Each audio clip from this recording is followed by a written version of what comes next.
Hello friends, welcome to SSC coaching centre. दोस्तों, screen पे जो क्वेश्चन लिखा हुआ है आप उसे पढ़ सकते हैं। एक वर्ग तथा उस वर्ग के विकर्ण पर खींचे गए वर्गों के क्षेत्रफल में क्या अनुपात होगा। बहुत अच्छा सवाल है। अभी तक शायद आपने ये सवाल ना सीखा हो। देखिए, एक वर्ग कहा गया है तो मैं यहां पे सिंपल सा एक वर्ग बना लेता हूं। ये रहा एक वर्ग, छोटा सा मैंने बना लिया। फिर उसने कहा है कि वर्ग के विकर्ण पर, वर्ग में विकर्ण विकर्ण क्या होता है, ये आपका विकर्ण होता है। तो उसने बोला है वर्ग के विकर्ण पर खींचे गए वर्गों, यानी कि विकर्ण पर एक और वर्ग खींचा गया है। तो इस विकर्ण पर वर्ग में खींचूंगा तो एक भुजा ये हो गई, एक भुजा ये हो जाएगी, एक भुजा ये हो जाएगी। तो ये हो जाएगा कि नहीं हो जाएगा? बन गया। विकर्ण पे भी तो हमें वर्ग बनाना है। ये तो ये चारों भुजाएं बराबर होंगी, ठीक है, चारों भुजाएं। तो उनके क्षेत्रफलों में क्या अनुपात होगा। देखिए, आप अच्छे जानते हैं कि मेरे पास ये क्या था, पहले वाला एक वर्ग था। तो वर्ग की भुजा क्या हो जाएगी, ए हो जाएगी।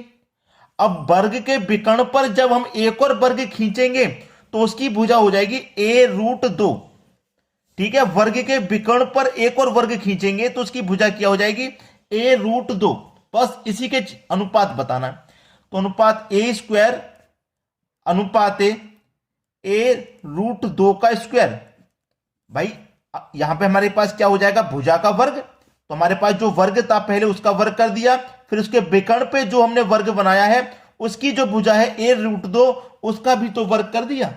ठीक है, चलिए, a² अनुपात a² इंटू 2। भाई, स्क्वायर से रूट कट जाएगा तो 2 ही बचेगा। अब a² से a² कट गया एक बार में, तो इधर a² से a² एक बार में कट जाएगा, इधर क्या बचा, 2। यानी कि 1:2 बिल्कुल सही जवाब, 1:2। यानी कि बी ऑप्शन क्या होगा, बिल्कुल सही जवाब रहेगा आपका। तो आप मुझे कमेंट करके बताइएगा कि आपने ऐसा क्वेश्चन पहले अभी तक सीखा है या नहीं सीखा। नहीं सीखा है तो नोट कर लीजिए अभी तक। अब देखते हैं अगला सवाल। अगला सवाल है, 6 मीटर भुजा की वर्गाकार फर्श पर 20 सेंटीमीटर इंटू 30 सेंटीमीटर आकार के कितने पत्थर लगेंगे। बहुत अच्छा सवाल है ये। ठीक है, एक 6 मीटर भुजा का वर्गाकार फर्श है। 6 मीटर भुजा का वर्गाकार फर्श, वर्गाकार मतलब जिसकी चारों भुजाएं बराबर हो वो वर्गाकार होगा। ठीक है, 6 मीटर। अब इसको मैं क्या करूंगा, सेंटीमीटर में चेंज करूंगा, क्योंकि मेरे पास जो पत्थर है फर्श पे बिछाने वाला वो सेंटीमीटर में है। तो इस 6 मीटर को मैं सेंटीमीटर में कन्वर्ट करूंगा तो कितना हो जाएगा, 600 सेंटीमीटर हो जाएगा। यानी कि इसका जो पूरा एरिया है फर्श का वो 600 सेंटीमीटर हो जाएगा। ठीक है, चलिए निकाल लो आप। वर्ग का क्षेत्रफल बराबर भुजा का स्क्वायर। ठीक है, भुजा का स्क्वायर। भुजा हमारे पास कितनी थी, 6 मीटर थी। 6 मीटर का मतलब 600 सेंटीमीटर हो गया। 600 सेंटीमीटर स्क्वायर करना है तो इसका मतलब एक और बार मल्टीप्लाई कर देंगे इसी से। ठीक है, अब हमें क्या करना है, 20 सेंटीमीटर और 3 सेंटीमीटर के पत्थर हैं। कितने के, 20 और 30 दोनों से क्या कर देंगे, डिवाइड। सवाल सही हो गया। 0 से यहां 0 कटाओ और 0 से यहां 0 कटाओ। 2 से कटाऊंगा 60 को तो 30 बार में कट जाएगा। 2 से 60 भाई 30 बार में कट जाएगा। ठीक है, 2 से 60 30 बार में कट गया। और 3 से कटाऊंगा 60 को तो ये 20 बार में, 3 से 60 20 बार में कट जाएगा। और दोनों का कर दो फिर मल्टीप्लाई। 3 दूने का कितना, 6 और 2 0 यानी कि 600। तो कितने पत्थर लगेंगे भाई, 600 पत्थर लग जाएंगे। ये सवाल का सही जवाब है डी ऑप्शन। चलिए अब देखते हैं अगला सवाल। अगला सवाल है, एक बहुभुज में प्रत्येक बाहा कोण 120 डिग्री है तो भुजाओं की संख्या है। देखिए, बहुभुज, बहुभुज का बाहा कोण, बहुभुज का बाहा कोण बराबर होता है 360 डिग्री के। बाहा कोण, यहां पे बाहा कोण है, अगर आंतरिक कोण कह दे, आंतरिक, तो वो होता है 180 डिग्री। बाहा कोण कह दे तो 360 डिग्री। ठीक है, अब यहां पे प्रत्येक कहा गया, इस शब्द को याद रखना हमेशा। अगर प्रत्येक बाहा कोण कह दे, प्रत्येक का मतलब होता है डिवाइडेड बाई एन। प्रत्येक बाहा कोण या प्रत्येक आंतरिक कोण, प्रत्येक दिया जाएगा तो इसका मतलब होता है डिवाइड में एन। ठीक है, बहुभुज का बाहा कोण कितना है भाई साहब, आपका 120 रहेगा। बराबर कितना 360 के है भाई। बहुभुज का बाहुकोण 120 बराबर 360 डिवाइड में कितना n। ठीक है, चलिए अब यहां मैं क्या करूंगा, देखिए 120 से 360 कट जाएगा पूरा पूरा, 120 से कम 120 और 120 से 360 तीन बार में, n का मल्टीप्लाई 1 से रहेगा तो n बराबर का इधर 3, n की वैल्यू कितनी आ गई, 3 आ गई।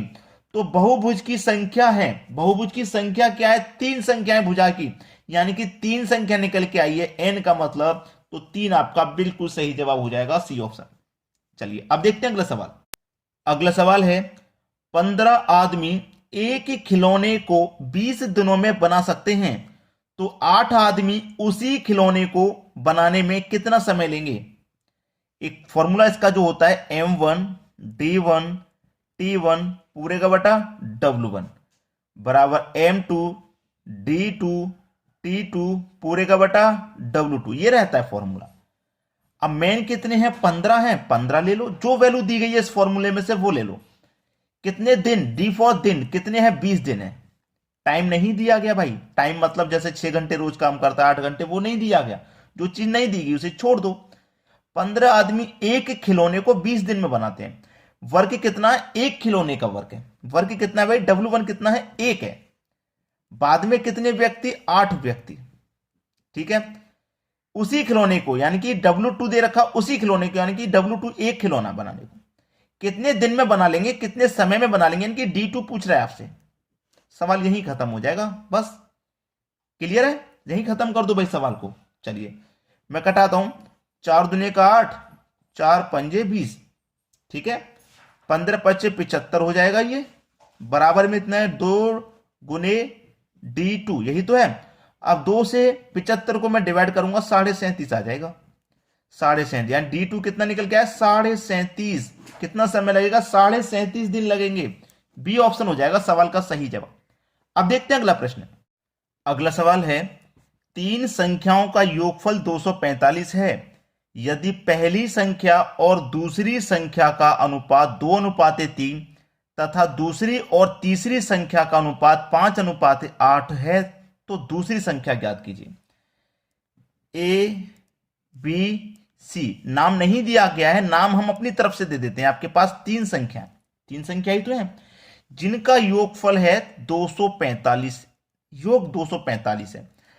अब पहली संख्या दूसरी संख्या का अनुपात 2:3 है, पहली का और दूसरी का 2:3 है, ठीक है, तथा दूसरी और तीसरी संख्या का अनुपात 5:8 है, दूसरी का और तीसरी का, तो दूसरी का पहले से 3 है, दूसरा अनुपात 5 है तो 5 लिखेंगे, और तीसरी का 8 है तो 8 लिखेंगे, लेकिन नीचे वाली लाइन में लिखेंगे, यहां पे नहीं, ये लाइन शुरुआत हो गई तो यहीं लिखेंगे।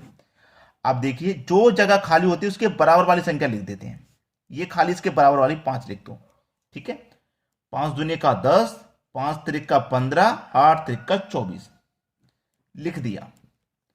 अब पूछा क्या है, दूसरी संख्या ज्ञात कीजिए। देखिएगा हमारे पास योग कितना है 245, तो हम अनुपातों का भी योग कर दें, 10 और 15 25, 25 में 24 जोड़ेंगे 49, यानी कि इस योग में अनुपात के योग से डिवाइड कर दो, 49 से 245 5 बार में कट जाएगा, ठीक है।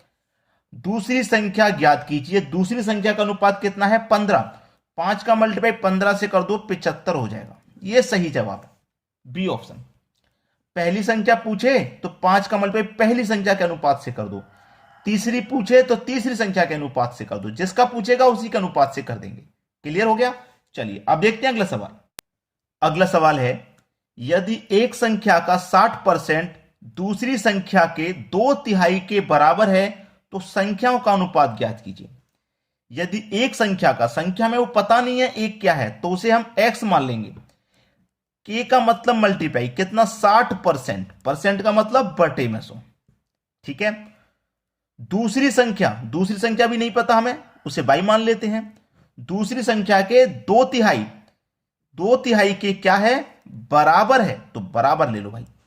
क्लियर सवाल, 20 से 3 बार में कट जाएगा और 20 से ये 5 बार में कट जाएगा, इतना क्लियर है, ठीक है। चलिए 5 का मल्टीप्लाई ये 2 से हो जाएगा 10, 3 का मल्टीप्लाई 3 से हो जाएगा 9। पहले इधर x लिखिए, ये y बराबर के इधर आएगा तो x के बटे में y हो जाएगा।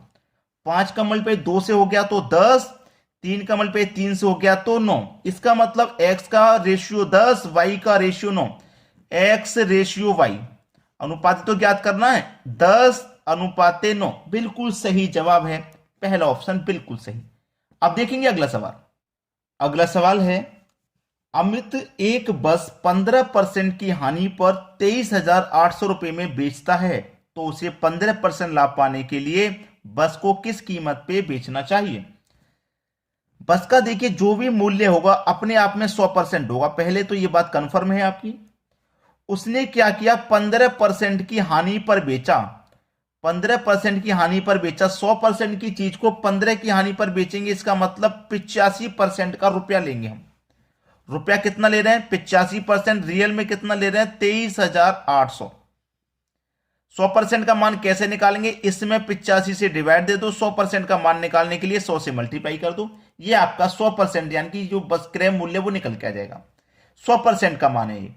अब इसी मान पर हमें 15% का लाभ चाहिए। 15% लाभ का पाने के लिए किस कीमत में बेचना होगा, ये तो 100% है। अब 15% का फायदा चाहिए तो 100 की चीज को हम 115 में बेचेंगे, 115 में बेचेंगे, तभी तो 15 का फायदा होगा। बटे में 100 घटा लो बस।